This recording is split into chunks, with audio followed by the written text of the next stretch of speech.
Welcome to Hack My Growth. In this episode, I'm going to show you how to spy on your competition's backlinks so you have a targeted list to go after yourself. All right, let's go. Are you looking to grow your business but you're not sure where to start? That's where we come in.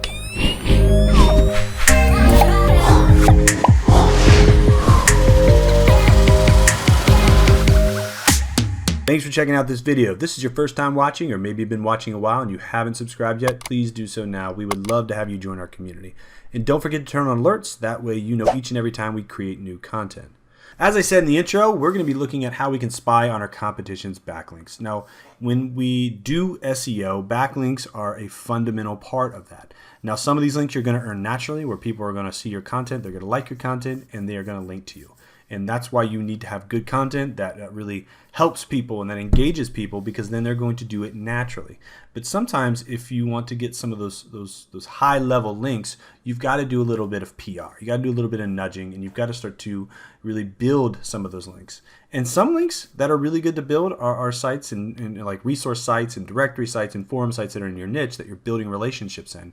So there's a number of links that we can use to build our authority and our trust with the search engines. Now, when we're starting out and we want to make sure that we're going to rank well, or maybe we're in a competitive space and we want to really beat the competition, we got to make sure that we have, the links that our competitors have, at least the good links that they have. That way it kind of evens the playing field as far as Google's concerned, and then all the other stuff you're going to do on top of that is what's going to really help you grow and increase your visibility. Now, you might have a list of competitors, companies that you know that you're directly competing with. Now, what you need to make sure is those are the same companies that you're competing with in the search results. A lot of times people will give us a list of their competitors, but the reality is the terms that they're targeting and the terms that their competition is targeting are not similar. So one thing we can do is make sure that we're targeting the right terms, but also that the competition that we're going after is the competition in search.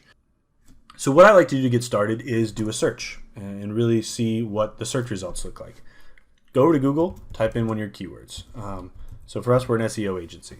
Now here's a cool thing, right? Like Google's going to do this suggestive search for you. So this can also give you some other terms that you can search for. I'm in incognito right now just because I don't want Google pulling my search history and kind of influence the results for me. I just want to see a really broad generic result. I don't want to be signed in. I just want to see this kind of natural results that they're going to show me. So when I hit this, it's going to give me a couple things here. I don't want them to know my location fully right now, but they are going to pull some things in the map path because of my IP address, right? So you do see us here ranking here locally, which is fine, but that's really not what we're going for. We're not talking about the local pack right now. I want to look at some of these other sites in here. So we have a list of websites that we could possibly target that are really targeting the same sites and are showing up from the same results as a term that we would want to show up for. So we can take a look at some of these and make a list of them, right? And really what I would do is probably just export all of these URLs and domains. But for the sake of this, I'm going to go ahead and just minimize this and pull it over here. Now you'll notice I've got 3 tools over here already opened up. And the reality for this is we can use each one of these tools at a free capacity to get a lot of information.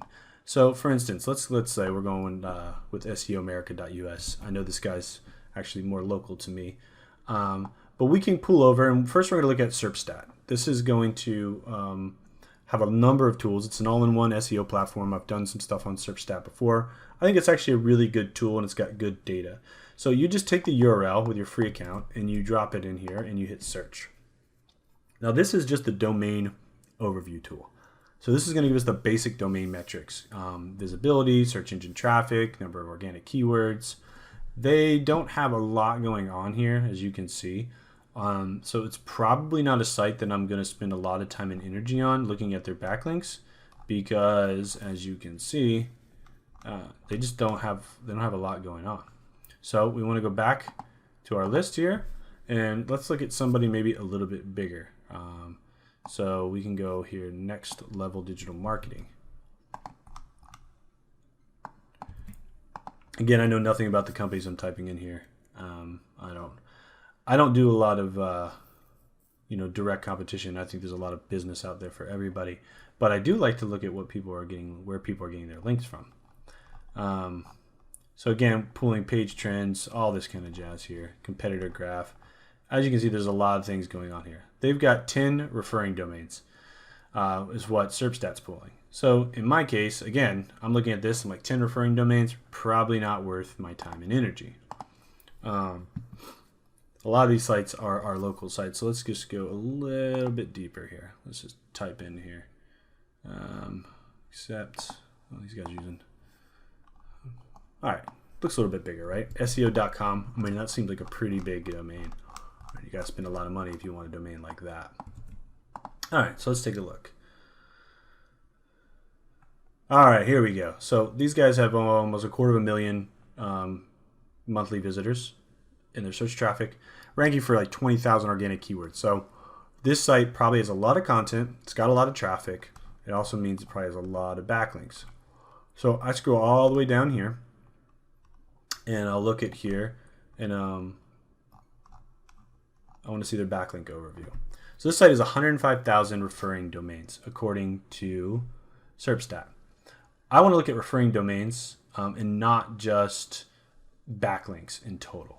The reason for that is you can have tons of different links from one domain, but really we're really just looking at that root domain, not all the different links. You know, we don't need to know that they have 20 links on a Forbes article, right? That doesn't really help us. We just need to know that they have a link at Forbes.com. So I can type into this report, and this is actually going to give me all of the referring domains. And I can export all of this data, which is typically what I like to do. And then I'm going to go through and start to build some analysis around it. Again, PageRank, if you hover over there, they'll tell you what they all mean, right? So PageRank, influential the URL of the domain is. This is their stat. Trust rank is how much authority or trust the domain has.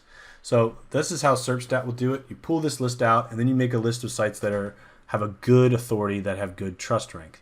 If they're sites like this, like zero, and they're just not, I mean, they're not probably worth your time and energy to go after. So that's one way to do it with Serpstat. Moz Pro has some free tools. Well, Link Explorer got an update, I think it was like a year ago, and now you can do lots more with Moz Pro. So let's go ahead and put that same domain in here, and what do you know? It's not pulling any information.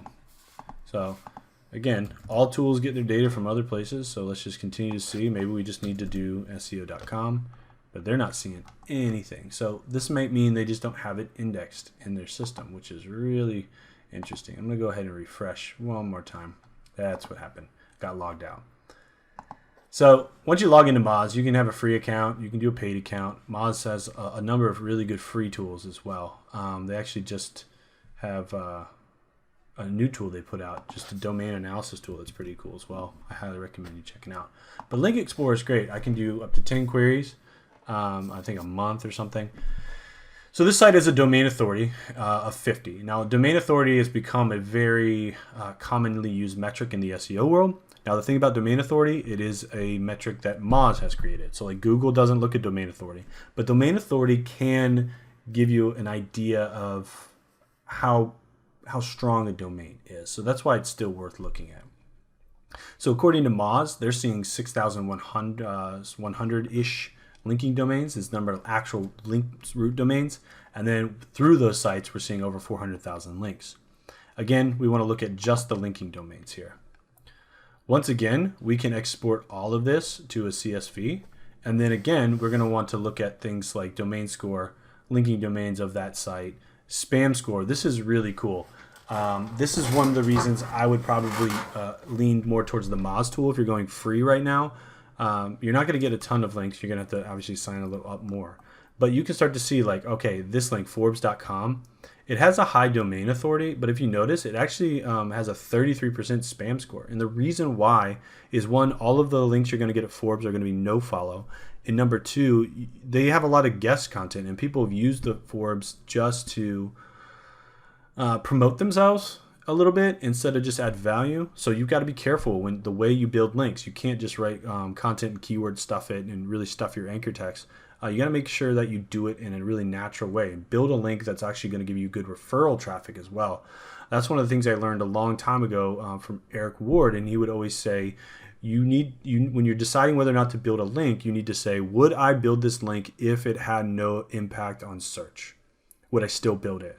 And that's something you got to ask about, like Forbes or like FeedBurner. This is you can click and look at these sites, but FeedBurner is an RSS feeder from Google, and so again, sometimes that can be used for SEO spam as well. So Moz is going to give you not as much data, but it is going to give you some of this cool stuff in the spam score, and you can unlock more rows. So if you have the Moz tool, linking domains from the link research is really good. The last tool I'm going to share with you is SEMrush. SEMrush, however you want to say it. Again, we have, once you log into your free account, you want to just drop your domain there in the top and hit search. What it's going to do again, pull your organic search, is going to give you the backlinks. So as you can see, out of all of them so far, SEMrush has found the most total backlinks. And it's going to give us, a lot of different data here, very similar to Serpstat did. Now, what we want to do is take a look at the backlink report. As this is loading, SEMrush is going to give you a ton of additional data as well. Internal links, when it was last seen, when it was dropped. So like some of these links might not actually be on this site anymore. So you can filter through this and things like include exactly matching, or like only show links that are like live, that sort of thing. You can also figure out if these are no follow or not. So again, these can be helpful because let's say you're building links and you want to make sure that you're getting followed links. Well, SEMrush will tell you, okay, well, they've got a link on this domain market site, but these are no follow links. So you're not actually going to pass authority. So again, they're going to show you a limited amount of information. Serpstat's going to give you the most information for free, but Moz and SEMrush are going to give you deeper data on like the level of the link. It's a no follow. Is it followed? Again, what's the page score? What's the trust score? Everybody's got kind of their metrics here. Once you go into there, you want to look and kind of make a list. Do you need to do follow links? Do you need to do no follow links? Do you need what kind of trust score do you want to get? Again, if you're a beginning site, you can probably go after sites with 20 or 30 trust scores. If you're an older site and you already have a trust score or a page score of like 50 or domain authority of 50, you're going to want to go to sites that are bigger than that. Now, like I said, we're only getting pieces of information here. One tool that SEMrush has as well is called SEOquake. So this is the last thing I kind of want to share, and it's a powerful SEO tool for your browser, and it really is. So once again, I can go over here into google.com,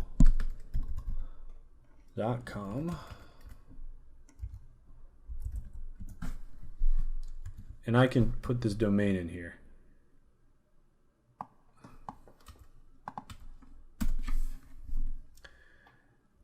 Now, what SEOquake will do, it'll allow me to see a bunch of data right here in the SERPs. Now, once you download it, you always want to make sure that you connect this with your SEMrush account. Now I've connected it. Now it's starting to pull the domain score, the trust score, the average visits, the page per visit, the age, the bounce rate of the site, just some really good domain metrics. It's actually going to give me here. Here's the linking domains.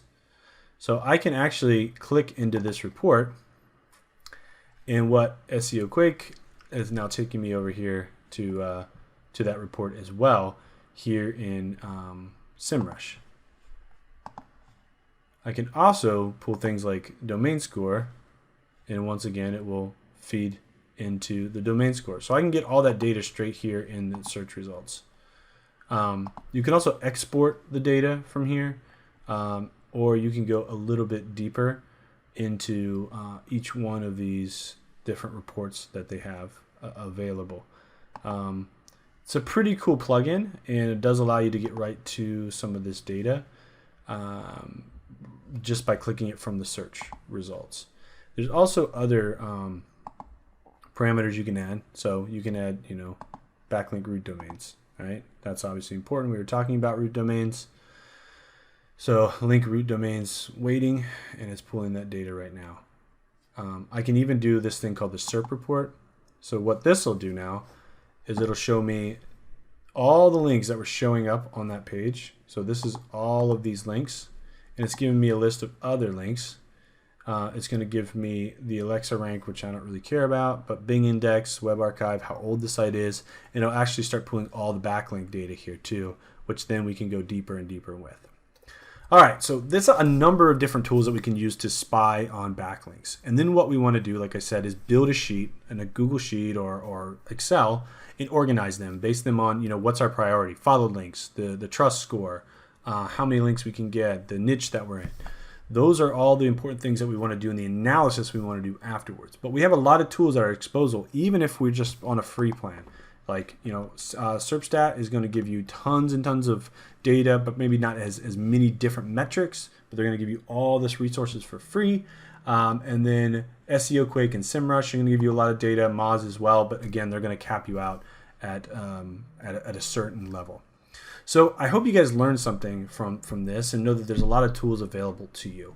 And when it comes to link building, you want to do it in a really targeted way, but you also want to make sure that you're doing it in a human way, that you're going after links that help build your authority, but also give you targeted referral traffic. Each one of these tools, depending on which one you're using, has its pros and cons. But I highly recommend you just kind of checking them out and seeing which one meets your needs. Unless you have a tool already, honestly, the tool that we use the most at our agency is SEMrush. It's one that we're in all day, every day, pretty much. Have a lot of really good data, and it connects things really, really well for the SEO, as well as your content team and a lot of other people working with you. Thanks so much for checking out this video. If you got questions on anything, please comment below or message us. We'd love to continue the conversation. And until next time, happy marketing.